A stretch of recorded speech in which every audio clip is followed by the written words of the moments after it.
What's up, everybody? My name is Brandon McCollum, also known as BMC, and this is Nice Minds. As you can see, we're in a little bit different of a setting today, and I'm with my friend Brandon Scott Jacobson. I want to thank you for having me on here again. I know it was on the first episode, and it's really great to be back here and kind of retouch on some of the things and fucking seeing you do this, man. It's awesome. Thank you, Watching sir. you grow. I've seen all the episodes. I've loved. I keep learning from everybody. Everyone has a new story, a new perspective, what brought them there, and they're all trying to get to where they want to be. And you've brought that out in all the conversations, so it's super dope to listen to. Definitely, like 100%, love it.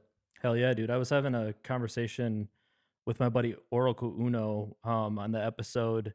Well, it'll be the episode that airs before this, but he was basically talking about how he's seen my confidence level just rise, and it's been just very apparent, and I'm starting to feel that way. I'm Yeah. starting to finally feel like I know my voice, I know my place, like I know what I'm doing now.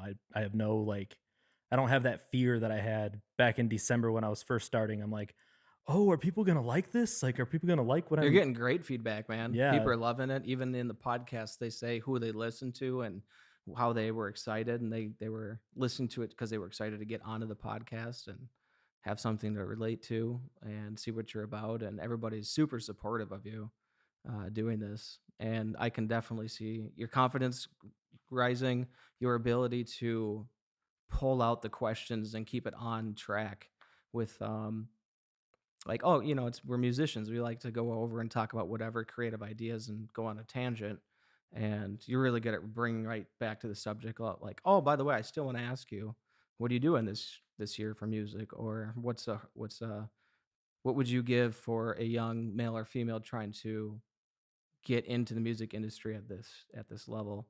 And those are really great questions. I feel very valuable. I appreciate that, man. But enough about me, dude. Tell us where we're at right now. Where we're at, we're at what's called the Honey House. So what is the Honey House? The Honey House is a honey processing facility or house here. We cater to, in a year, probably about 800 hives in a season. We extract the honey. We do candle wax, candles, home single source honey, which means that it's only come from one beehive, and we track that location, where it came from, the date, and the specific hive numbers, so we know exactly what type of floral it came from. And the other things that we do are selling bees. We sell queen bees as nukes, so it's going to be two supers where you have the bottom super. A super is the boxes that you'll see on.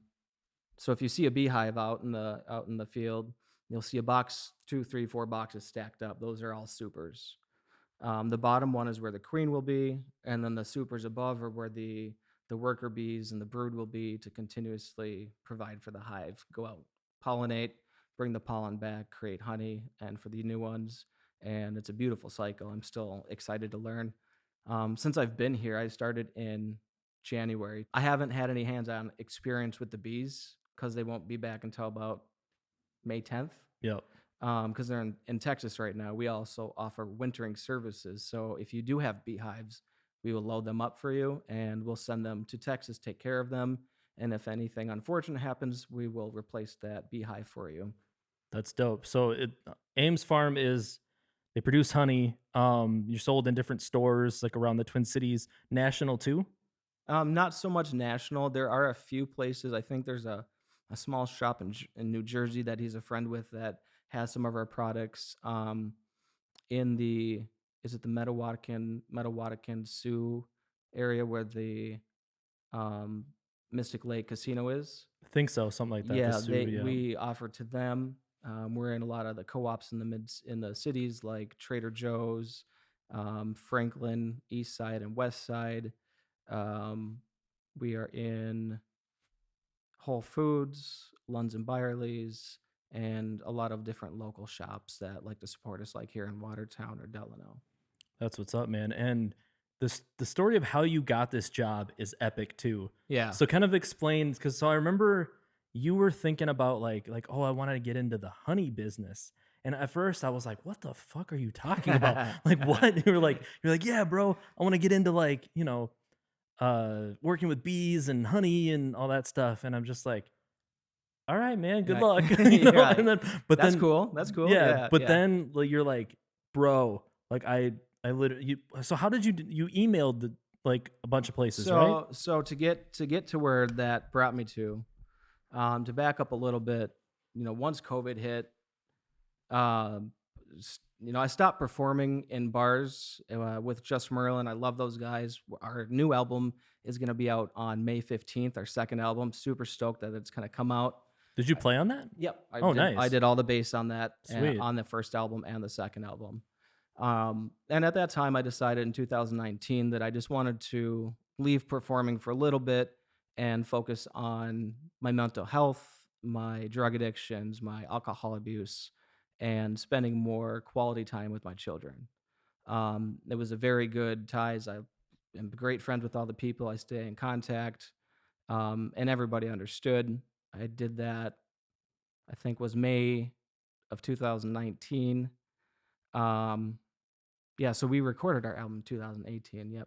So May of 2019 is when it ended up leaving the band under good circumstances. And that's when you and I started kicking it. Like that's when you and I started like Yeah, when you quit that, because I think you were like just quitting the band when you and I started kicking it, and you and I started like working together heavily on just different projects and stuff like that, and totally, just collaborating on like everything. totally. I performing is absolutely amazing. It's astonishing. It's a thrill. It's a rush. A 4 hour show goes by like 30 minutes. Time's completely warped. You're engaged with the audience. You're engaged with the band. You're locked in. You're having fun. The studio is comforting and feels like home. The studio and that's when I started to do more studio work, seek out more studio. And that's how we kind of connected. Yep. I wanted to be more involved with actually the gun for hire, come into a studio session, lay down a couple tracks. That's kind of what led us to do some collaborating. I played some guitar, some bass, um, and you taught me a lot about how signal flow works and getting the right mix. Like you can't polish a turd. Right. And I was listening the other day, just some of the old tracks I had sent you off of Brandon Scott and the Creative Measures, one of the monikers I had before. And it's more of like that country um, vibe, Yep. really folk music. And you're like, this is really good. It can be tweaked and touched and polished up, but you're like, the foundation is really good. And then some of the music you brought into and trying to get involved with like some of the nice guy stuff, I really got more involved with hip hop. Yep. And so I kind of stepped away from acoustic writing and songwriting on a guitar traditionally that way or a piano, more so to writing beats, producing, doing hip hop, um, and that really was awesome. I mean, that really excelled my skills. Learning sound design, you'd always say you're a big help in saying sound selection is Yep. one of the It's most important important. things. Yeah, and understanding like when things cross, tuning your 808s and your drums to have the same hit and the same frequency, but making sure that they're not overriding each other, Right. leaving space in between things. And I think during the pandemic, you and me, we opened, yeah, dude, Yeah, do samples. samples, Yep. and that took us to me. That took me from knowing music knowledge of how sample production works and what it's used from about 6% to about 83%. Yeah. Like I know way much more about what a sample what a sample is, what a sample rights clearing is, um, how to produce a sample, what makes a good sample, audio transients, making sure that things are not peaking, making sure that there's enough headroom for dynamics to be put in later in mastering. Like pushing ourselves to do that. I think we all learn just quite a bit about ourselves and the production of music. Yeah. Yeah. With the I do samples, we both, I mean, really grew a lot. And I mean, I heard your stuff, like your mixes especially, Like, I mean, your stuff has always been good, like your music foundation, like I said, but your sound selection, your mixing just went like all of a sudden. It seemed like it was in like a short amount of time too. It It would seemed like it was like the end of last summer. It was like all of a sudden, like everything you were doing just sounded fucking amazing. Like I appreciate it it. was just like left and right. You were just like boom, boom, boom, just cranking out just like hotness. I still got 10, 15 that I haven't even worked on enough, but their foundation. I'm like, yeah, this is gold. I need to keep this. Hell yeah. What I really want to do, and a big dream of mine is like, I just want to be a producer. Like, I want to take like all my ideas that I have, like that I make by myself, and like create stuff with other people, like songwrite for other people, and Yeah, like just be in the studio with other people. So I can't wait until the pandemic is fully done and we can find a studio spot to like really start I think that'd doing be stuff dope. like that. That'd be Yeah. dope because once that's there, you got the client, you got the friends, the pull, the talent, you got the people that are in the industry that want to support you, and that we'd all give you that motivation to do that, as well as like, I mean, I would love. I've asked you a few times to produce some of my music, just because I know you got that ear, the talent, but you also, like, you say you're a people pleaser, but you're also a very good critic in a nice way. You'll be like, "This is good. I like this." But if you were to tweak it, it actually might give this more of a feel. Yep. And I think that's the feel you might be going for, versus like, "Yeah, it's okay. Try again." And I've had people say that to me, where it's like, "Yeah, your music was all right, but you could have done better, you know." And then it's at that. But like when like you're like, yeah, this is really good, but your vocals are a little bit of out of time, or this phrase isn't. You're jumbled. You're trying to fit too much in a thing, and then I'm like, oh, that's very true. Going back to like what you were talking about with like me seeing like oh, recognizing that something's good, but you can, if you added these tweaks you can make it better. Right. That's something that I've always kind of been good at, and Yes. that's something that I like, with, especially with like Nice Guy Entertainment and everything that I've have experienced. Like I can see somebody's talent and be like, oh, they're really good at this if they only like knew more about that, or like practice that, or whatever, like or if they knew exactly what they could tweak, they would be amazing.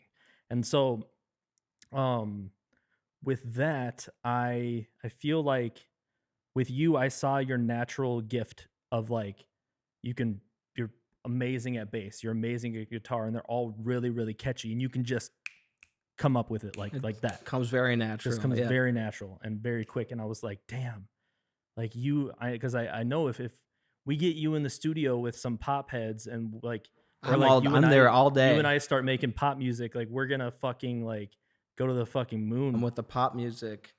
That's been like in high school. I used to dance without my friends knowing to Ace of Base, or to Justin Timberlake, Yep. or Britney Spears, Christina Aguilera. I mean, I loved Stuff that you would have been clowned NSYNC. for if they would have known. Right, right. Same, And yep. I was still a NSYNC, metalhead. NSYNC, bro, Yeah, bro, hell yeah! I'm glad yeah. that you said that. Harmonies, NSYNC's good beats. last two albums that they put out, No Strings Attached and Celebrity, I don't even care. The hardest fucking people can watch this, and I'll still say those two albums are like my favorite shit of all time, bro. Nice. I know Like I had the heartstrings, but not the other one. No Strings Attached. Yeah. Yeah, hell yeah. Yeah, because that's when the video where they're Yep, dolls. yep, Yeah, and that's off that track. Yeah, I had yep. that one, Hell and yeah. I got that for like Christmas one year when I was like 15 or so, Yep. and I was like, I just jammed to it all the time. I used to jam to Papa Roach. That was the first CD I ever bought when I was like 16. I'd have to be, doing chores at home, and it wasn't the best circumstances always. So music really helped me escape at that time. And I'd put in Papa Roach, and I'd jam on the broom as air guitar, Mm-hmm. and I'd be cleaning and sweeping, and I'd just memorize all that. And then eventually got the guitar and learned, like I said before, learned a lot of acoustic and metal and folk music, and how to play chords. I know you've had hopes of like starting a band. Where are you now with like your solo music? Yeah, so as the first ever gigs I did, the first gig I did when I was 15, open mic, play at Enter Sandman with a couple of friends. And in high school, I would always be the guy. I would write lyrics all day in class, and then I would also write who I thought would be good in a band that I knew played instruments. And then I would write out like 5 or 6 band names, and I would send these notes to the different kids in class. And I'd be like, "What do you think is the best band name?" And I'd get a survey from all the kids in class on what they thought. I remember I'd put Steel Raven. I put because that was based off Steel Dragon, the movie. It's Oh, Rockstar? yes, Hell yeah. yeah. And I was like Steel Dragon. I was like Steel Raven, so I wrote that Yep. down. Touch of Grey was one of our band. That's what we ended up going with. Ravenclaw. I had a bunch of weird names. Is Um, that like something from Harry Potter or something? Ravenclaw, isn't that something? Harry Potter? Something like that I might have Yeah, gotten okay. from, yeah. But I'd put together things and then I'd put up like 7 or 8 names and I'd pass it to the class, like, "Everyone give me a check to what you want, like a tally mark," and I'd get it. Like, I'm just always been obsessive about identity, I guess. I've Yeah, been searching identity for and identity. And as you're asking, like, the music that I produce is poppy as fuck. Like, it's just natural for yep, pop music. I catchy. love pop Yep. music. I have Lady Gaga tattooed on me. I'm gonna get Forgot about that. yeah, Yeah, I'm gonna get Katy Perry that's tattooed on crazy. me. I want just I love pop music. With my moniker where I'm at as my solo music, my first moniker was Be Love Create, and I put out an album, and then I went to IPR and I saved up like 2,500 bucks and I hired net today thinking like I helped those guys out a lot and it was a lot of great experience, but I paid a drummer $600 to come in and play on 8 tracks and I paid my audio engineer 800 bucks just to record these 8 songs and then to get the masters was another 650 and to duplicate them was fucking 800 bucks or whatever and stickers and I'd walk through the whole process and this was like I think 2013 or 14. I walked through the whole process of that CD and the moniker I used at that time was Drug Dollars. And I That's got that I always name. like that name. It's a sweet name. It's a Yeah. sick name. I got that name because I was jamming with some friends one day, and we were all enjoying some cocaine. And he was like, "Hey, reach over there. Can you hand me some of those drug dollars?" And I just stopped and I said, "What did you say?" And he goes, those drug dollars over there." I said, "No, no, no, no, no. You didn't hear it. Like I said, you said drug dollars. Those are the best 2 words. That's America. That's America. Yep, Drugs straight and up. dollars, medication, Because what is pharmaceuticals, it? They say that like every dollar bill has like some trace amount of cocaine on it, right? or hepatitis C." Or Hep C. I've never heard that one. Yeah. Yeah. You're not supposed to use dollar bills, but I've used plenty. Damn. Yeah. And it is a risky thing. You're not supposed to share, and it's just whatever. It's like sharing a bowl with people. But Yep. um, so I did Drug Dollars as that release. The release officially was Drug Dollars, an American Story of Getting High. And then each song was based off of like feelings about it, or one of the titles was Talking to Flies. So some really obscure stuff that I was pretty high all the time. And um, I've always been an experimenter of drugs, used them under good circumstances, or I should say, circumstances that I felt were safe. Set and setting is a great tool to be aware of when ingesting psychedelics or any type of narcotic. You want to be in a safe environment. You want to be around people you are comfortable with. You want to be hydrated. You want to have a knowledge of where outside is versus where inside in the bathroom is. And so that way that I was brought up, that's how a lot of our friends have been. My peers, my other peers have followed codes like that. So drugs have always been very involved in my life, but never have consumed parts of me that I was not able to control or take over. They've always been an experience, and I've always seen them as almost like a dessert of life. You don't eat chocolate cake every day. You don't eat Right. ice cream every day. That's a good point. But if once in a while you do some mushrooms or some a couple lines with cocaines with a friend or a significant other, and you have a very intimate, stimulating conversation, and you're hydrated and you're not driving around, and it's tested. I think that as a human, we should be allowed to explore our bodies and our subconsciouses and what we want to ingest. I mean, I think I even mentioned to you, you can get into a car and race at 200 miles an hour on a track, but you can't go on a weekend and buy a eighth of magic mushrooms for psilocybin that might actually give somebody a healing experience Right. versus fucking up your body or playing football at 19, getting head concussions. That's not beneficial to Right. anybody Yeah, the except the people making money when a human can have a life-changing experience, absolutely. and it doesn't always have to carry that stigma that's been around with it. Yeah, I don't have much experience, as you know, with drugs. I mean, I've smoked weed more times than I can count, a shitload. And I've taken like shroom stems once. Um, so I don't have a lot of experience, but I've always thought that drugs need to be legalized, like Yeah. all of them. I mean, because Regulated and legalized, regulated and yeah. legalized, I would exactly. agree because a lot of the stuff, even I have CBD. I went to the head shop couple days ago, and the guy was, "Oh, welcome. What do you want?" I was like, "I just want some CBD. My back's been kind of hurting." And he's like, "Oh," kind of talking. I was like, "No, I got weed. I don't need that." He's like, "You want the strong stuff? This stuff?" I was like, "No, no." And then he gives me some stuff. He's like, "It's got Delta THC dash 8." And I was like, "What is this?"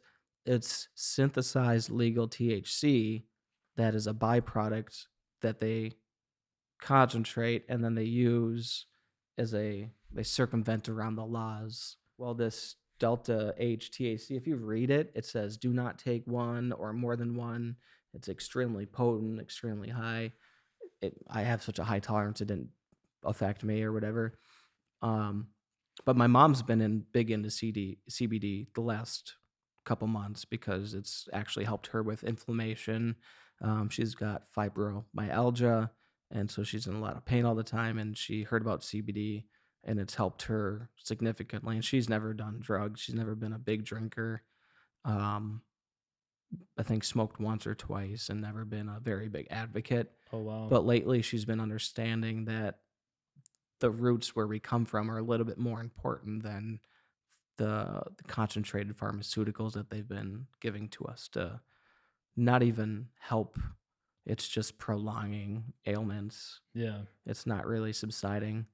But this delta H thing is like the problem with prohibition is because people will create synthetic cannabinoids to try and alter around or circumvent that's around the crazy. law. And Yeah, so you don't know what you're actually ingesting. You're actually ingesting a byproduct of a synthesized version of THC, cannabinoid. You're not getting anything natural. It's a hard construct of it. So you don't know what the long term effects are. Um, and that's just again with like prohibition and how our society views narcotics and drugs, drug addicts, addiction, when it's, I think addiction is more of a personal, and I can't speak for everybody, obviously, but I've been around quite a bit, and addiction is usually just a refusal and a selfishness. Um, because I've been in spots where I don't want to. I'm not gonna stop. You can't tell me what to do, and that's only selfish. right. That's only you wanting to do what you want to do, and that's fine. People are allowed to be selfish, um, but but our world doesn't have to have that stigma around it because I honestly think drugs and the people that I have bonded with over the use of drugs have been so profound that I have connections with people that I haven't talked to in years, and I just know on both ends we could see each other and just have a 4-hour conversation on I love you, how are you doing? Glad to see you. How's life? What you been up to? Um, and so that was the with drug dollars, my moniker, I didn't feel very confident in representing that as me Yep. because as though I might advocate for some drug experimentation that's safe, precautious, and tested, I don't want to only be that. And if I were to have the name drug dollars, that's kind of all it would be. All I would be able to talk about, represent is hustling. I mean, I've lived in my car and sold drugs. I've sold very illegal drugs. Done them all. Been in situations where I've seen things that are in movies like Requiem for a Dream. I've seen people put in dirty needles into a black spot in their arm that's not Oh working. my god. I've seen people hold other people at gunpoint. I've seen shit. I've come to a house that's been robbed. Um, and I'm very fortunate to have never let drugs overtake something in my life like that. Yeah. And it's just because it's not, for me, it's been an experiment and an experience. And like I said, the dessert of life, it's not, I don't want to eat chocolate cake every day. I Right. don't want to do cocaine on a daily basis. I don't want to do heroin or mescaline or peyote or whatever it is Yeah. on a day, But if it's been a year and a half and the opportunity arises and you're with safe friends in a good environment, it might be a good experience. It might be a life-changing experience you can take with for many years. Um, but saying, "Hey, mom, I have a brand new album out. It's got 8 songs. Hey, grandma, I got a new album. Oh, awesome. Send it over. What is it? It's Drug drug dollars. dollars." And so it was good music. It was a good learning experience. I didn't waste, but I used a lot of money to learn how to go through the steps of everything from writing the song to hiring musicians for hire, getting the contracts to I didn't know what mastering was, and I didn't know what the files were, and there was a big dispute because that was my fault. I wanted the tracks and I wanted to edit them, but they gave it to me already edited, and I was like, "This isn't what I wanted." He's like, "No, this is how it works." Yeah, I mean, because before I met you, like, you didn't or, like, when I met you, you didn't really even know how to, like, route, like, your guitar into, like, the studio. That just really excelled from having you in there, being in Taylor's sound for a year, to COVID, to just doing it every day for like 8 months. Yep. Just really shot my production game up. Yep, because yeah, you went to school for a music business, so you know like the ins and outs of the business. And I mean, I took a few classes of business at IPR, but like we had the exact like opposite education when it comes to like music. Like I had like the all the audio engineering stuff, and you had all of the business stuff. And so that's why I feel like we combined our knowledge is just like unstoppable. Because I can come to you with any like business question or like whatever, you can come to me for like audio stuff, and it's just been awesome. But to see your growth and like how much you've soaked up over the last couple of years has just been awesome to watch, and it's been awesome to see.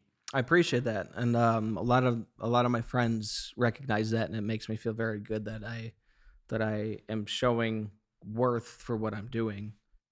I'm a go, go, go, go, go, go, go all the time person. I went to North Hennepin Community College, got my degree in performing arts, and learned how to read music, learn how to play piano, learned music theory up to level 4, took guitar up to level 2, even though I was already self taught for 10 years, 12 years. It really helped understand where I'm at. Um, and then I went over to University College at Full Sail. And I just have to say, like, I'm super proud that I got a 4-year degree in 28 months. And I did that while being in 3 bands, recording 2 albums, and having a newborn. That's And crazy. I didn't ever say I'm tired or complain or be like, I can't do this. I was happy as fuck. I was like, "Yes. Go home, see my baby, wake up, practice, practice, do some homework, practice, go to a show, come home, see my baby." And it did kinda get to my confidence because I would perform a show. We get done anywhere from 10 if it was a short show to almost 2 a.m. if we're playing a 4-hour show. And I didn't talk to anybody after the show. I packed up, got paid, left, and was with my kids. And that weighed on me. I felt conflicted. I wanted to be there for the fans. I wanted to meet more people. I wanted to be out, but I also did not want to not be able to wake up to feed my kids, take them to school, be there for them. And if you're out until 4 a.m., my kid wakes up at 7 o'clock. Yeah. It's like 3 hours, you know? Um, and it happens sometimes, or used to happen, but I haven't been performing the last 2 years, and I really, really fucking miss it. Yeah. For sure. For sure. Um, but with like Full Sail, it gave me a great education on entertainment business. That's what my degree is the Bachelor's of Science of Entertainment Business. And it covered everything from I've taken contract classes, I've taken contract negotiation classes, contract writing classes, I've taken distribution model classes, understanding 365 deals. I have understand metadata, trafficking, a lot of other legalities like royalty splits, synchronization rights, mechanical royalties. I mean, the list just goes on. My head's full of all that stuff. And the reason I got that degree is because I want to pursue my music with 100% accuracy. Recently, like the last year or so, you really want to find your voice, like your singing voice. Severed Tongues, I always wanted it to be more of a band. And just the transition of COVID and not having access to the same people that I wanted as a band, I tried doing it as more of a solo, Mhm. um, but it never felt right with my identity, and that's kinda what segues into the identity, I think, where if I go as Brandon Scott, my name is Brandon Scott Jacobson, but if I just go as kinda Brandon Scott, it's easier to be myself Right. because my music, I write hip hop, reggae, psychedelic, hard rock, classic rock, and I feel like kind of names, your kind of drug dollars is kind of stuck Yep. in hip hop talking about money and drugs and street Yep. and hustling and girls. And I feel like Be Love Create was all about peace and trying to make the most loving music possible. And Severed Tongues, I want to be a fucking band that kicks ass, that plays the music that we all play. Right. And that's why Severed Tongues is a fucking dope name, but A band. it's not me. Yeah. It's a band. It's a And band. that's what I always thought too. I always Yeah. kinda had that in my head. I mean, I didn't tell you, but, I was like, "Yeah, that's a" because it's very plural sounding too, Yeah. so it sounds like more than one person. Right. So, yeah, I think going by like, your own real name, that just opens up way more for you. And Yeah. I always had that trouble too with Nice Guy Entertainment. Well, I'm branding in general, like, branding myself, like, the reason why Nice Guy Entertainment became a thing is because I could never figure out how to brand BMXC, but I never wanted to change my name either. So I was like, "Oh, Nice Guy Entertainment, that's my brand." Like, it's a friendly thing. Right. But then I also at the same time, I was like, I ran into like issues with like people that I would get on the label that didn't necessarily coincide with that brand, Right. you Right. know? So that's something that I always ran into as far as like identity with myself and my label. And that's why I mean, there's many reasons, and I've said a million reasons on this why Nice Guy Entertainment has become my personal brand, but I always kind of had a hard time with branding and identity, and because you kind of got to stay true to that brand. Like with Severed Tongues, like when you do that, you're gonna have to like figure out what the Severed Tongues band brand is. And like with drug dollars, like you were saying, like you can't really go outside of any sort of Right. I y- don't want to y- be confined. And right. with severed tongues, even if I to ask random people, they hear severed tongues, they think it's heavy. It just sounds heavy. Yep. And I did want the juxtaposition of it being light-hearted acoustic music with wholesome messages talking about real shit that would get your tongue cut out. I still think that should be a full band. You as an like a co-producer and also as like maybe DJ if you wanted to. My friend Ben is another singer. Cody is a drummer. Dusty is a guitar player. I got a bassist. I got a live sound guy and a live light guy. Oh damn. Yeah. And I got a lyricist. Whole So I'm crew. I'm trying to build that actual team for Severed Tongues, and then that'll be Severed Tongues. But then it'll be a lot of my music that will be maybe contributed, but I want Severed Tongues to be a band. The whole Foo Fighters first album was all Dave Grohl. Like, Right. Dave Grohl played the drums, the bass, the guitar, fucking wrote all the lyrics, sang all the lyrics, everything was him. And then the Foo Fighters are now, like everybody knows the rest of the Foo Fighters now, Right. but that's how it started out, was his idea, his like baby, his brainchild. That's kind of what I've always had internally. And then I stopped working on my own goals because I started playing bass and I started getting, which I didn't, it wasn't a unwarranted or unwanted sacrifice. I was very conscious saying I'd rather play bass with these 3, 4, 5 bands and I'm getting experience on stage. I got stage legs right away. So I got that experience Yep. and I wouldn't have had that experience if I would have just tried to focus on doing the beats.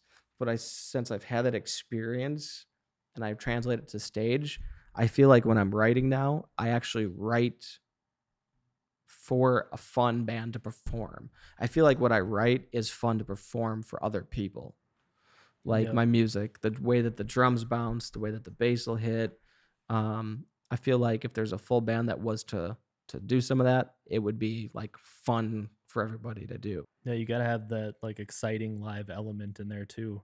Yeah, for sure.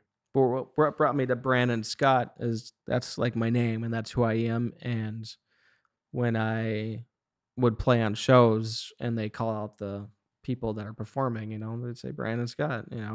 So like that's really who I am. And I feel like if I were to put out any genre under Brandon Scott, it's less expected to be in a box. Right. Because anybody that knows me already knows I'm all over the fucking place. Yeah. So it makes sense to see that. And that's also why I've had so many different monikers and renditions because I've tried to fit my personality into those boxes, but that's trying to fit it into a box that's not me. Yep. So I feel like just going as Brandon Scott is my identity.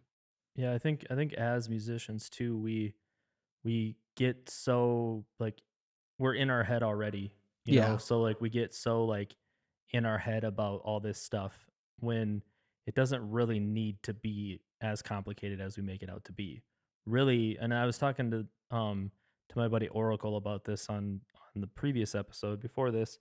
Um really we just need to get back to the reason of why. Why are we doing this? Like, Right. and why you do it is because you love writing music. You Right. love performing music. You love music. Yes. So, and I think getting to the bare bones of Brandon Scott is getting to your why. Right. You And I know, feel like if I'm writing about something Brandon Scott would write about, people are going to relate to that versus if I'm writing something because I think it sounds cool like drug dollars. right? Like I've sold drugs for many reasons on many occasions to get by, to feed people, to fucking pay rent, whatever. So it did have an aspect and I did connect with it, but that's not who I am. So that's just kind of where I've been at and the identity I got from therapy. Yeah. How has therapy really helped you out, man? Because I know you and I both talk about, we're very open with each other about our struggles with mental health. And I mean, I really want to thank you for how just accepting you've been, and me to be able to be like perfectly honest and like you actually, I mean, we started our friendship when I was like at one of the lowest points of my life. We started our friendship like when I was like at my worst. And you were always fucking there for me. Yeah, just Like, checking in, seeing how you're right. doing. Yeah. Always checking in. I could always tell you, um, like, hey, I'm having a fucked up day, like, or I'm having a fucked up time. And you would just always be understanding. You never wavered. And that's fucking speaks volumes, bro. Cause so many people, I mean, especially like I said, like in 2019, 2018, people dipped on me. Like people fucking bailed. Just more stress that they didn't want Yeah, to deal like with or people, what. I don't Yeah. know what it was, but like I was at my worst of my worst, and people were used to me being like B McC, like fucking booking shows, doing this, doing that, and like when my mom got sick, and I couldn't really do a lot of stuff because I was like, she was counting on me to like help her, Yeah. and like you were fucking around, bro, like you were around, 2JD, like numerous other people, but like some people just Just dipped disappeared. because they Yeah. were too busy or didn't I don't know. I was being too vulnerable and too open about how I was feeling, and people just couldn't fucking handle it. So, long story short, like, thank you, man. Like, thank you Absolutely. for being that that friend that I can confide in. Absolutely, man. I still try to do that with you, with all my friends, because I have had the same thing. Like I loved being in Six Sense of Mia. I was with them for almost 2 years solid. Not one of those guys has ever talked to me in the last 4 years now since I've been with them, and it's hard not to take it personally Right, because I was like, we shared 2 years of living in a van and traveling, performing shows, and getting drunk and high, and like crashing on couches that were random, and like that's experience you grow together, and like I never did any of them wrong. Not one of them calls me. One of them's been married. I didn't get invited to his wedding. Another one just does. He blocked me on Facebook. Nothing. No reason that I know of. And it bothers me. I'd love to right. know why. What did I do? But then, but then with therapy, it's really helping me just be like one of the skills I've learned is radical acceptance. And like in radical acceptance, it's not just to being like, okay, I just have to accept everything as it is. It's no, it's more like this is the circumstances of what's happening. I'm validated to feel this way, but reacting in any negative, adverse way is going to make it worse. So, by radically accepting that this is what's real, the reality that you're facing, let's find new ways to approach it. And one of the new ways to approach it, like another skill, would be opposite action. So maybe if I were to see somebody block me on Facebook, I'd be like, "Why did you block me? What did I do wrong?" Right. Or opposite action would be just not do anything, Yep. and that's okay. It's not putting yourself down. It's they're the one that blocked you. They're not the one that's not open communicating. You're radically accepting that and saying there's nothing that I can do more. And if it comes that way, I'm happy to do so, but by doing opposite action, by not reaching out and not dwelling on it and not doing that helps significantly. Yep. And they teach a lot of skills. I've been just to share something about it, and I do want to talk about because I've talked to other men about it, other males, other guy peers. I mean, most I've talked to a lot of women about being in therapy too, my coworkers, but whenever I talk to men in general, There's a stigma. it's a stigma. It's kind of like, "Oh, yeah, that sounds good, but it's never gonna happen." Um, I voluntarily sought therapy because I knew that I was handling a lot of tough situations, and I felt like I was always justified in how I was acting. Hmm. So, for instance, you know how I've been with my son's mothers, and I love them dearly as human beings, and I want them to be healthy for my kids and be involved. Um, but I can't control any of the ways that they want to live their life, obviously. And like a really fucked up thing is like I go above and beyond all the time for them, right? My car wasn't working last week.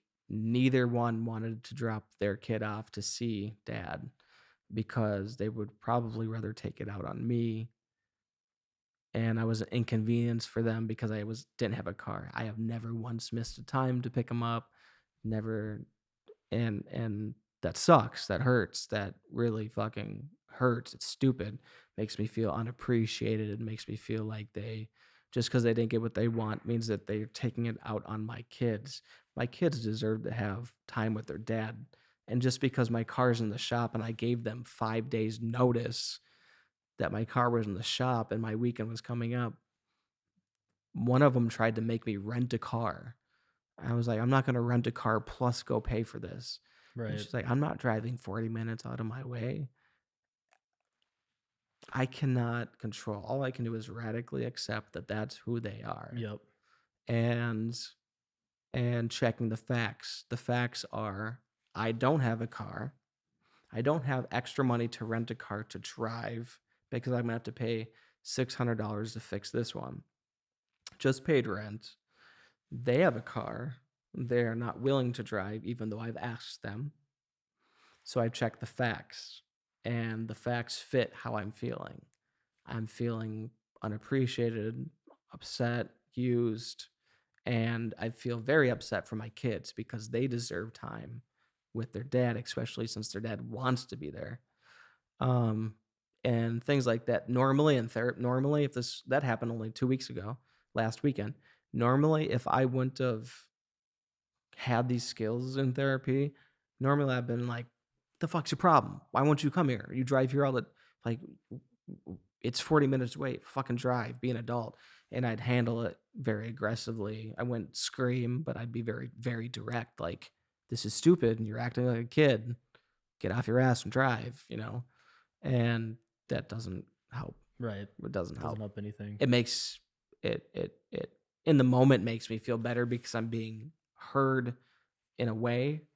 Um, but learning through therapy that it really doesn't help anything. And so internalizing it, and so I ended up cleaning and spending the time productive with myself and gave myself some self-love and care versus dwelling on why they don't do that. Um, and one thing I had to share that's really cool, I just have to share with you, and I would have shared this in general, but this is a perfect time to do that. Um, so I started therapy in December. It's called dialectical behavioral therapy. It's a group session with it's a year-long program, and it's usually in person, but because of COVID, it's on Zoom. So there's two psychiatrists and there's about 10 to 12 other people on this Zoom that all have different reasons that they're there. The reason I'm there is to try and figure out how to regulate my emotions and how to deal with some of my mental health in a much better and a more appropriate way. Some people are there because of court orders, some people are there because of alternative jail time, all sorts of reasons you can get in this program. So in December, they gave me two tests written. Um, I took the test. The first one was for depression. The max score was 27. I scored, I think, about a 18. So I was pretty up there for depression. And on anxiety in December, I took the test. The max score was 21, and I got a 21. Anxious as I fuck, probably would have too. all the way. I just retook the test yesterday because I had my one on one. My depression out of 27 is a 4. Holy shit. Yeah, and I feel good. That's what's actually up. feel good. It's helping. And my anxiety, our goal was to get me down to a 15 from a 21. I'm actually down to a 10. Wow. Yeah. And this I want to share with because I voluntarily put myself into therapy because I wanted my answers. That I did it for me, right? To so I could be there for my kids more Yep. because I was disassociating when I was getting a bad text or something, and then instead of spending time with my kids, I dwell on how I should respond and not be in the moment. Well, therapy is really helping to use these skills to learn how to understand that that's happening, feel it, release it, and then still be in the moment. And I was actually surprised when I took that test yesterday that she said that. And I was like, oh, this feels really good. This is really helping. This isn't a bunch of pharmaceuticals. I'm on a couple, but they're very light. I made sure that no Wellbutrin, no prednisone, no Zoloft. No, I'm taking very light stuff. And I think that because you know how I was feeling before, ramped up, really Right. excited, energy. I feel calm, present, able to handle situations when they're stressful. The best thing about group is that you're not alone. Mhm. There's 12 other people going through different things in their lives, but we're all being taught the same skills because these are the skills that really help people. And they're helping me. I can speak on this very strongly. I mean, I just found out that I'm doing way better than I thought yesterday because the quality of life I have is so much more meaningful. Um, just being able to tolerate things in a different way. Like really, like if like I'm sorry, but the other day, like I asked my son's mother, I was like, "Hey, what time do you think you come pick up B tomorrow?" No, that was my response. That's a response I'm supposed to get from a mother. Yeah, I mean, that doesn't make sense, right? You're supposed to get like, "Oh, I'll let you know," or maybe I have some plans. I'll try to get around here. I get the word no. Okay, that's how you want to react. Okay. So the next day on Sunday, I say, "What time will you be able to pick up B today? We're going to be leaving here about 3." So I'm kind of given some of that window. And then I don't get any texts until like noon. And then it says, "I'm on my way." Jeez. Usually I would have been like, text back, like, "What the fuck's your problem? Why do you act like this? What is this?" But radically accepting that's who she is.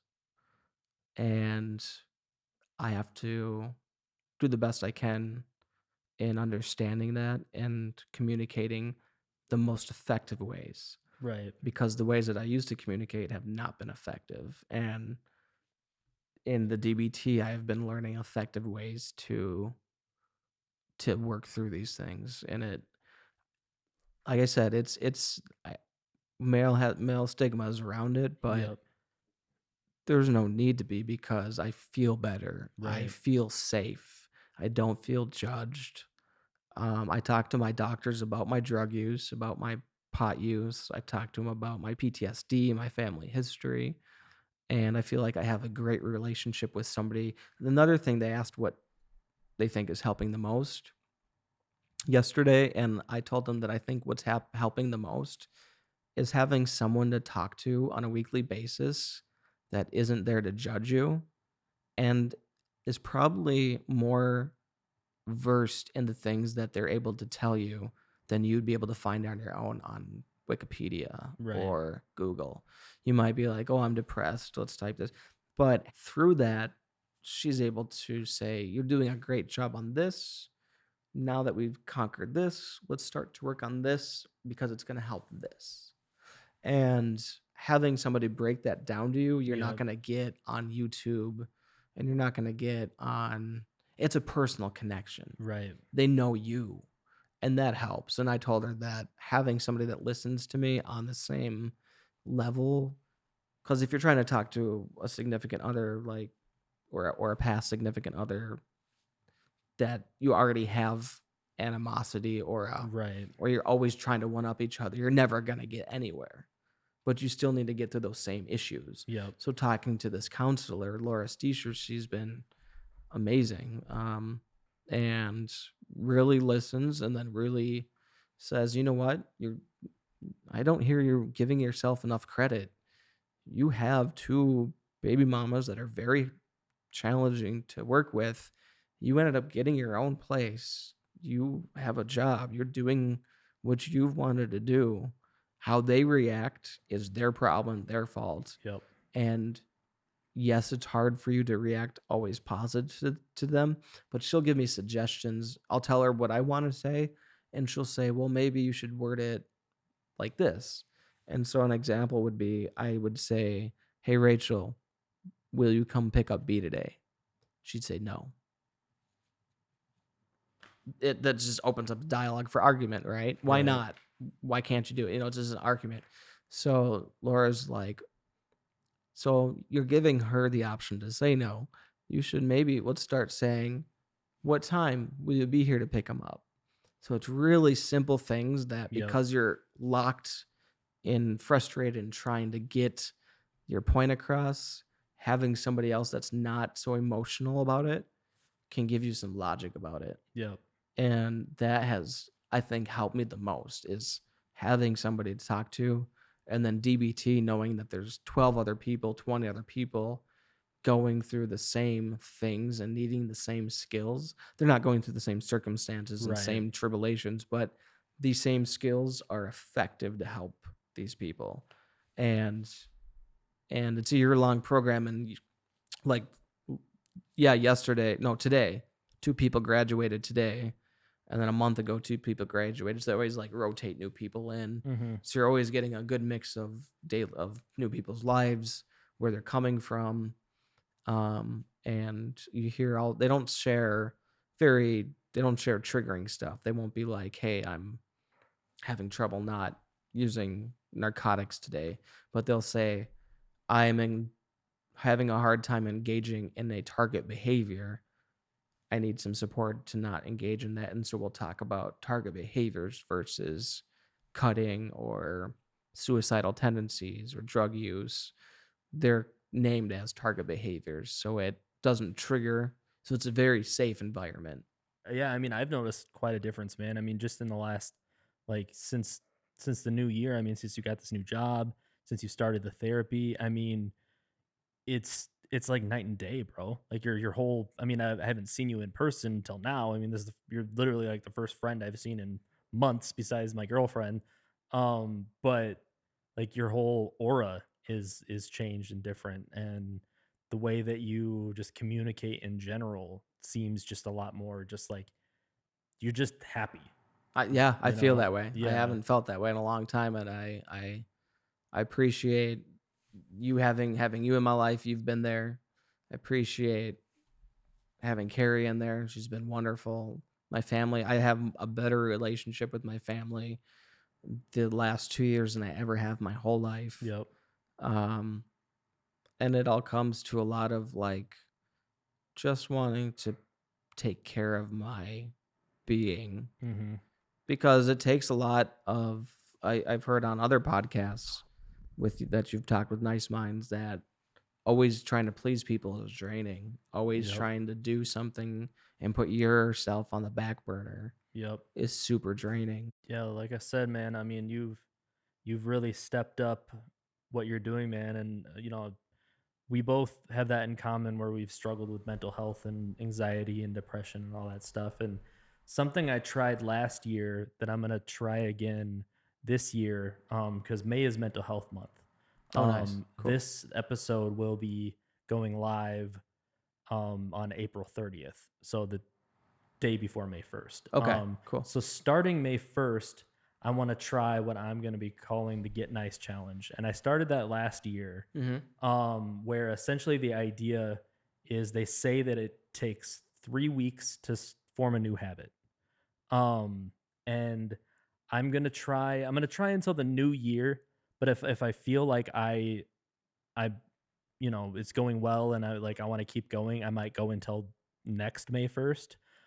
So the goal is like every 3 weeks to form a new habit or like replace an old habit.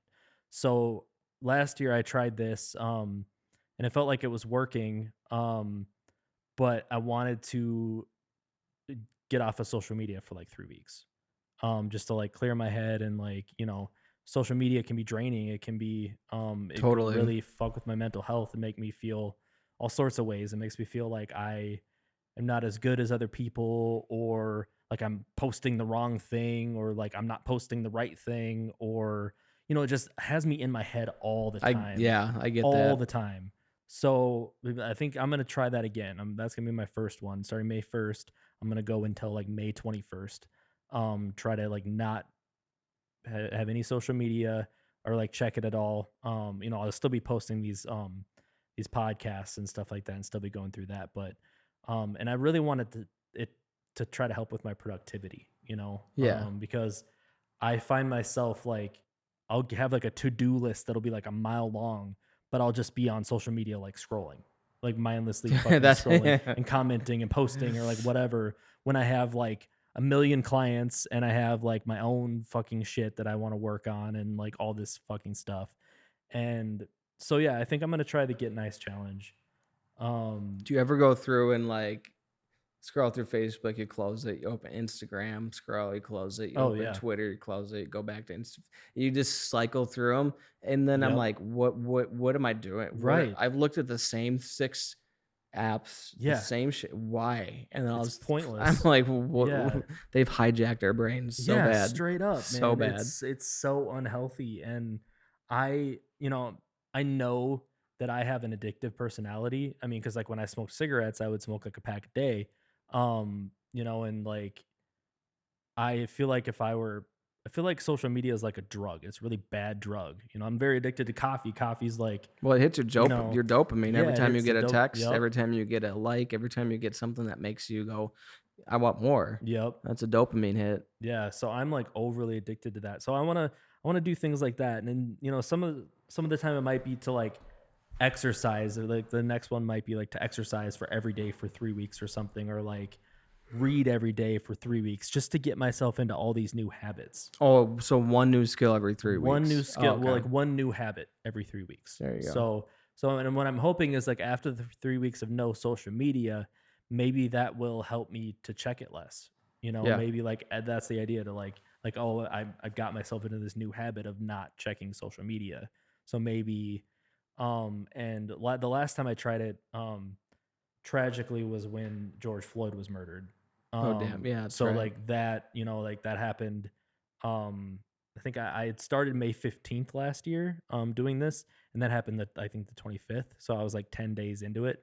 And like, cause when that first happened, like I didn't really know about it that much. I mean, like you told me about it basically, cause I was Yeah. off social media. And I wasn't watching the news or anything like that. So I had no idea. It blew up fast. Yeah, and Yeah. you were well, basically, I can't remember what you said, but you were like gonna go help, Minneapolis clean up and stuff, Yeah. and I was like, oh shit, like this is crazy. What's going on? What's And like, happening? yeah, Yeah. and so I had to like look at social media, and like that started back into like I got like obviously like I'm very passionate about Black Lives and Black Lives Matter and all that stuff, so that got me back into like the social media mode and stuff like that. So Have you seen what's happening down there now? as far as what do you mean? We're just military presence Oh is yeah, dude. unreal. It's insane. Yeah. I can't believe that, Every man. corner there's convoy or whatever they have. Yeah, it's insane, man. It just I think made they're making an example out of our state. right. Yeah, dude. It's Yeah. just insane. It's like they're so used to like this the way that they do policing that they can't think of any other fucking way. And they it's so systemic and so rotten to its core that you know and the America like refuses to change it, all these Yeah. systemic problems, it's just insane. And I It's fucking weird. yeah, I want to feel like we're empowered. I want to feel like we have a power, but it seems like they try to shut that all down immediately. They're apparently taking people off of their porches now for being outside. You can't be on your own property. during the curfews, you mean? Yeah, Yeah. they're not allowing people to peacefully protest. Yep. Um, I mean, they're doing things that I think are unconstitutional. So what the fuck can we do if they're not abiding by the rules that they set this country on? Yep. I mean, that just means that they are running the game and whatever the fuck they want, they say, and that's how it Yeah, goes. exactly. And if you try and do anything to disrupt that, you're labeled as a threat to the United States or a terrorist. Yeah. Like, and I don't want to hurt anybody, but I don't want I don't want to walk down there it's Right. scary for my kids. Yeah, that's insane, man. I mean, I don't know what other All because people are out there saying don't kill black lives. right, Don't kill black people. Right. simply what those protesters are out there for. And that's what I mean. If you have to be out there saying that and they're still getting Right. It's condemned for it. yeah. Yeah, I think that the only way is, like, little wins like we had today. Like, today, as we're recording this, True, true. um, Derek Chauvin, was found guilty on all counts, which that it's it's, significant in the fact that, like, it's a first. Like, I mean, like, I don't think it's the first cop to ever go to jail or anything. Obviously, Right, like, right, that's happened before, but it sets a huge example, like, guilty on all counts. Like, this right. is, like, true justice, is, like, finally starting to trickle, and I think any, like, revolution, it's a process. It takes a long time. Um, You have to have the awareness that something's wrong to be able to right. wanna change it. Right. And yeah, progress doesn't just happen overnight, but I think that win, was a step in the right direction. It's just going to take a lot more of those. A Yeah. lot more of those wins, a lot more of those, like, it's going to take people, not backing down. It's going to take people continuing to speak up, to continuing to fight for justice and, do what they think is right. That's a really personal thing for me because I am the only mixed biracial kid in my entire family. Yep. I come from very white Christian conservative family where I'm literally the only colored skinned person in my entire family, friends or my uncles, aunts, cousins, the only one. Um, Never had a father that I've known. And I've been brought up in a white privileged world and society and community. And I didn't really understand it until all this started happening over the last 5, 10 years that people have started to make these things very prominent. I feel it because I have felt objectified and I have felt isolated my entire life in my own family. So I get how that is a thing, but my own family doesn't believe any of that. Right. They don't I believe it's a they problem. don't think it's a problem. They don't think it's an issue. They think all lives matters. They think that the Black Lives Matters is a political ploy. They don't understand it at all. And like they're scared to try fucking Thai food. I mean, That's they don't I mean, I love them, but right. if it's not white rice and turkey, it's you Damn. know. So I mean they're great people. They're great Right. people. They're involved with their church and they give back to the community and they've let several people stay at their house that needed homes.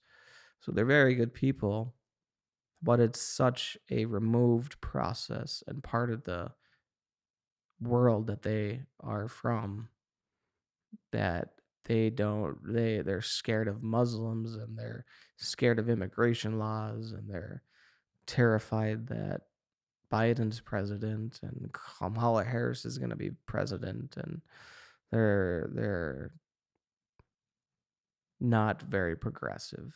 Yeah. And it's just sad too because I just feel like if they were to step outside their comfort zone and, like, be friends with somebody who's Muslim, be friends with, you know, people of other cultures and people that didn't grow up like you, Right. then they would see, like, oh, these people aren't bad. Can learn some Right. awesome things from people from other cultures, other Exactly. countries. And that's the way that I've always looked at it. Like, I've always been fascinated by people that grew up differently than me. Yeah. Like, in a good way. Like, I've always been so just like, oh, like, you believe something different. Like, tell me about it.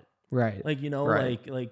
I have friends that are Muslim, Jewish, you know, Christian, atheist, whatever, like all religions, just because, like, I mean, if as far as religion goes, like, I'm agnostic, so, like, I'm very open to, like, all different types of religion, and I've just always been, like, open to all types of races and backgrounds and stuff like that, and, like, I love hearing about people's, struggles, like, that weren't like me, because Right. and I think that's important for white people to with privilege to be open to that and to understand other people's struggles, and to empathize with that. And I so it's very hard for me to be open-minded towards people that aren't open-minded.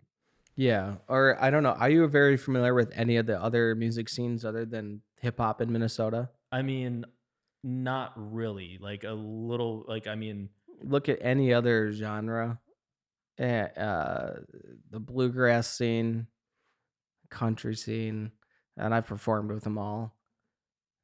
I've always been the token. I've always been maybe one or two other times, but the Steele County State Fair when I was playing with Just Merlin. I was loading up got my bass in my hand. We're walking toward the stage, and I just get a, "Hey, hey, excuse me, what are you?" I've gotten that question asked at least what the 20 times in my fuck? life. Just randomly out of the Mhm. blue I like get it all that? the time. I get it all the time. Not even what ethnicity. I get, "What are Jeez. you?" It's, "What are you?" I'm a Eh, human That's being? that's what Like I say. I usually it depends on how I'm feeling. I usually say I'm human, or I'll be like, "I don't know. I'm still trying to figure it out myself," or I'll say right. some stupid cocky shit because you're asking me something fucking ignorant That's like that. ridiculous. I've had it since I was 15. I've gotten the questions of "What are you?" That's Not what's your crazy. heritage, Yeah. what's your family background like. It's what are you? And it's been well over 17, 20 times. Got on my whole high school. Damn. Got it from friends' dads, Yeah. from I think 3 or 4 friends' dads that I've been hanging out, and they're like, "What are you? What are you?" Even Rachel, my ex, that Brandon's mom, I lived with them and Carl, her dad, for a year or 2, and he said that one time, he goes, "Brandon, you've been here like a month. I've been trying to, what the fuck are you?" And I'm like, "Carl, I'll get that 23 and me and I'll send it to you." Yeah. I don't give people a straight answer anymore because they're Right. gonna ask me some stupid shit. I'm gonna give them some stupid shit right back. Yeah. But that's I mean, like tying back to like your music and finding your identity through that, like that's gotta be like you've never really had that identity, I haven't, and you therapy know? has really helped me understand why I haven't had that identity. Yeah. And my identity has always been involved with music, very creative, very compassionate, very helping, giving person. So those are my identities, but yeah, what tribe do I belong to? Right. Like I can do hip hop, I can do reggae, I can do country, I can do pop. I have friends in metal, I have friends in every genre of music. I got studio friends in every genre of music. So I can do it all, but like what am I? What do I want to do? And like I always go back to it and it's like it's right there. It's Yep. acoustic writing. Like I'm a Yep. singer songwriter. I'm working on that's like, you've asked like hurdles, what hurdles are that we face, and getting my voice. Like I would almost sacrifice all my talent to be able to sing as good as I have, as much talent as I have, because I could play all these instruments and write melodies, but I can't sing very well yet. I am Mhm. working on it. Yeah. And here, now that I have a space to do it, now that there's open room and I can be loud at 10 o'clock at night, I'm not going to piss off a neighbor. I'm going to be putting in some Yeah, dude, hours work and on it, especially practicing. with this natural reverb in this room, dude. Totally. Yeah, To- definitely practice it. But I think it's important that you recognize your strengths, and you know you can shred on guitar, your bass, but you know that you need to work on your voice, Yeah. and that's good, man. I think it's very good to practice the things that you aren't good at and like realize that, realize what you need to improve on. And I think that goes with everything. I think more people just need to be aware of their strengths and weaknesses and not judge themselves for it, Right. and not beat themselves up for it, because I've really had to take into account what my strengths and weaknesses are as far as like my creative stuff, like and admit to myself like I'm not good with mastering. I'm not, there's certain, even though I owned a record label or so-called record label or whatever, it's still tons of stuff I don't know about business, like, and I needed to be comfortable enough with myself to admit that. Right. Yeah. So And then that's when you end up finding your team. Once you know where your short, not necessarily shortcomings are, but where you could use a little bit of help or a little bit of spice. Yep. You find the right team. Like I want to get the lyrics written, then I'm going to start doing more demos, and then I'm hoping that you'd be able to do some of the. I want you to be like the final ear I would producer. love that. Yeah. Yeah, That's kind of what Rick Rubin does. yeah, You know who Rick Rubin is, right? sounds really familiar. So Rick Rubin, he co-started Def Jam Yeah, okay, with Russell Simmons, and he was the dude that like made all of the beats for like the Beastie Boys, for like Run DMC, LL Cool J, hell yeah, like all of those like early hip hop dudes. But then he went on to like produce. Now he produces like some of your favorite music is probably produced by him. So like he went on to produce for like Tom Petty, for Johnny Cash, for like everybody in hip hop basically, but like rock too, like Red Hot Chili Peppers. hell He yeah, did oh their yeah, he produced like a lot of their, or like their big album that they really blew up with in the 90s, with like Give It Away Now and all that stuff. yeah. Um Sex, love, and blood or yeah, something. yep. Yeah, He produced that album. So but he's known as like he doesn't really do like he doesn't not like a hands-on beat guy. He'll kind of like he's like this like bearded dude. He calls his studio Shangri-La. He's like very much nice. like Zen type dude.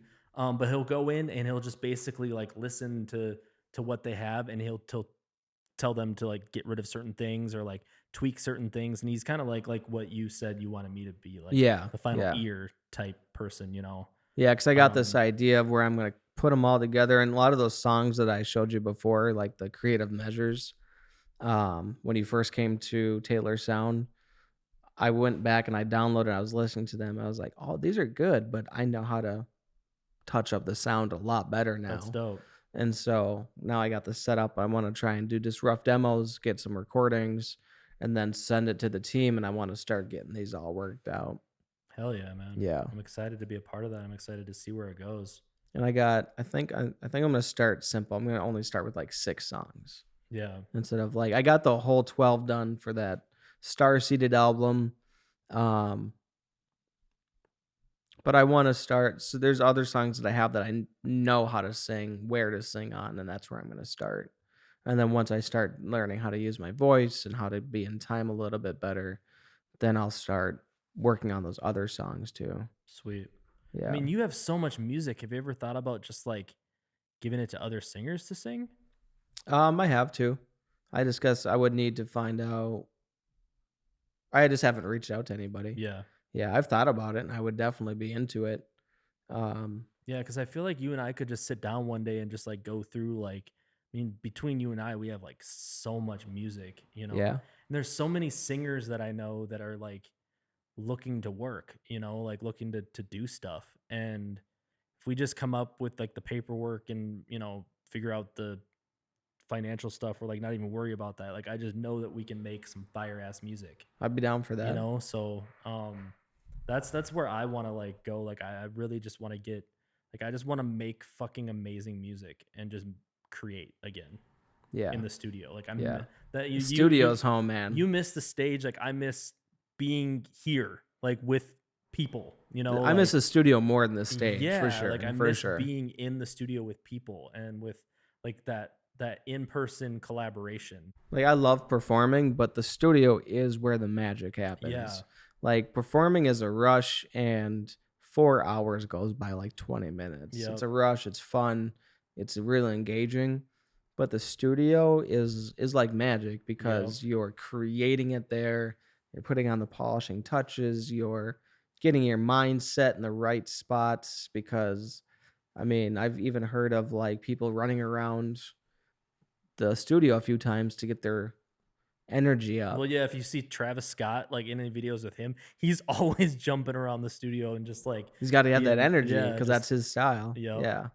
Yeah. Yeah, exactly, man. I mean, I feel the most comfortable in the studio, and I think that's why I don't like, I miss shows, obviously, but, like, I associate shows with stress a lot, like, Yeah. when it comes to, like, me booking shows and stuff like that. Like, Yeah. I do miss going to shows and supporting people and all that stuff, but as far as, like, I had a lot of just negative experiences with shows towards the end Yeah. of me booking. So like I'm more just like I just miss fucking that collaborative spirit, you I think know? that's more of your niche too, is just being Yeah. in the studio, getting those people in there grinding away. Yep. Cause and that's what I did too. I mean, I started the record label, book shows, try to develop artists, write contracts, get them on board, helped a few people.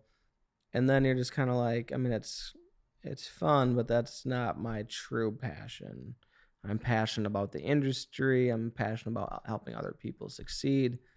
But I'm not passionate about handling your finances Right. and telling you where you need to be on time and Yep. telling you to get your shit together. Yeah. You know, That's like why, yeah, everybody was always like, "You should be a manager. You're a manager," and I'm like, "No, I'm not. Like, I'm a producer." Like, right, I hated that. Like, I hated when people would say like, "Bro, be a manager." Like, I don't want to manage other people, and like that's why like a record label, as dope as it was hard because like it was like I was kind of a manager at the same time, and I was like a producer slash show booking guy, but also like doing manager type duties. and that's a lot to spread yourself thin too. Yeah. I think, and I think after we do that to ourselves, we spread ourselves thin and really try all these different things.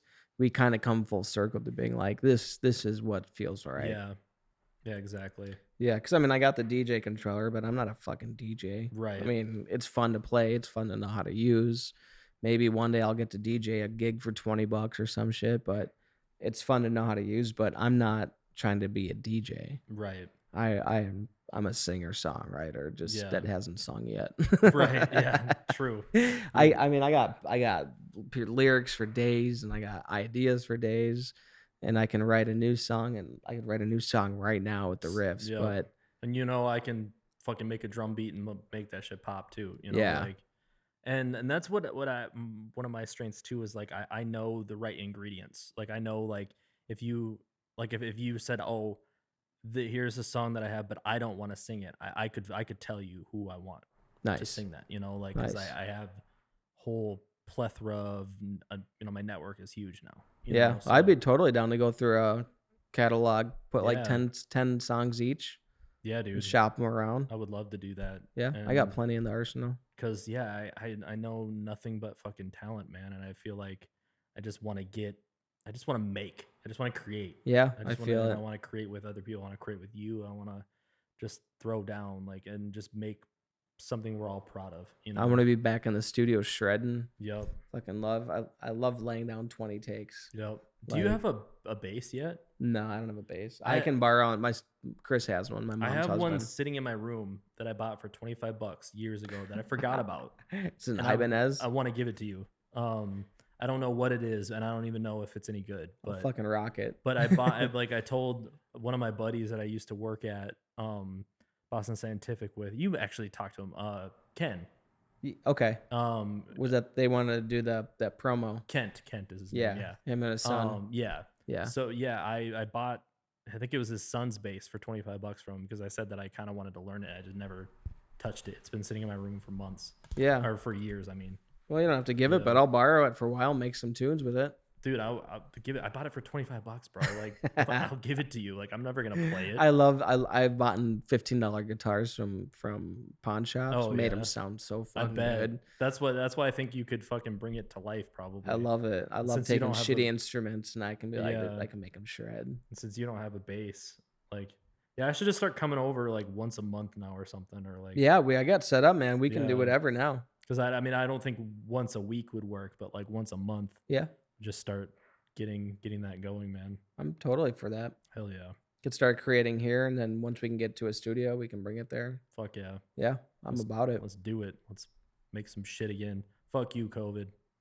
But We're man, vaccinated now. well, I appreciate you and I appreciate everything that you have contributed to my life and to this podcast and to my career in general. And I can't wait to see how you grow as a person and as a musician, bro. Oh yeah, Brandon, I love you. You've been Love a you great too, man. friend, and we met online. And as soon as we met, we've hit it off. We've had a similar life and similar path and mindset and goals, and we both make bomb music and good friends. I'm glad that I got to see you in person. Fuck yeah, It's dude. been It's like a been year and a a half. year, yeah, Yeah. over a year for sure. Yeah. Hell yeah, bro. So, and this is a good start to start getting out a little bit more because I know that a lot of people are having um, a little bit of a harder time getting out because we've all been stuck inside for a Yep. year and jumping right into it's kind of scary. So, this is nice to come to a place where it's open and relaxed. There's not a lot of pressure here. It's Yeah. nice and quiet. So, Yeah, I've been just such in a like a routine for the last, 14 months or however long we've been in lockdown, and I've just been like it's literally been, home and work and my girlfriends, and that's about it. Only deviating from that, a handful of times. right. And like I'll go like even with grocery shopping, I'll go like I'll order online and like go pick it up and like they deliver it to my car Yep. or I'll have it delivered to my house. Like or like, things like that. Like literally haven't been inside stores in forever. And like so it's good to get out of my routine, and I appreciate this setting, and like your new place is gorgeous, and your Yeah. new job is dope. And yeah, I mean the fact that you live where you work and it's like it's a bomb little pad too, and you just got a great view. And dude, man, I'm proud of you, bro. It really helped when I emailed 25 bee. Is that how many it I was? emailed 25 bee local bee hives and businesses. Only one got back to me. And That's I crazy. emailed all those people in November of 2020. I didn't get a reply from Ames Farm until January 2021 asking Oh, if I was it wanted. it was that long? Mhm. I Wow. forgot all about it, and I was like and then I was looking at going to trade school for carpentry. I was looking at I was losing my mind. I didn't have a job. I wasn't performing. Yeah. There was no jobs available. My grandparents are high risk when I was living with them, so I didn't want to work at Walmart or a fast food place where I'm seeing a lot of people. So then I was like, what can I do that's essential? That's not really going to go away unless like a mother nature takes it away.